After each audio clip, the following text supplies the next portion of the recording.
আমি থানকুনি পাতা সবগুলো উঠাই ফেলছি, দেখো আমার টপটা খালি করে ফেলছি। এগুলো যদি না উঠাইতাম আরও বেশি হয়ে যেত এবং নষ্ট হয়ে যেত সে সাথে। দেখো মরিচগুলো, ছোট্ট গাছে মরিচ ধরছে, আর একটা ওদিকেও আছে। এই দেখো কোন জায়গায় শুয়ে আছে, দেখো এই বুড়ি, দেখো মরিচ মরিচ ছিঁড়বো।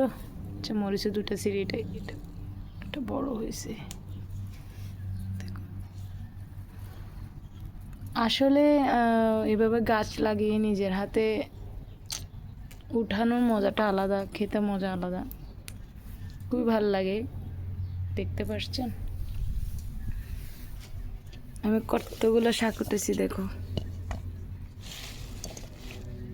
সব উঠাই ফেলছি, একদম খালি করে ফেলছি আমি। ভালো লাগে এভাবে শাক উঠিয়ে খাওয়াটা, রান্না করে।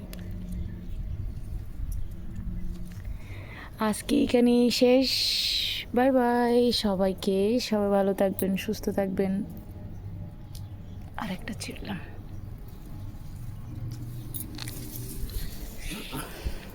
Bye bye.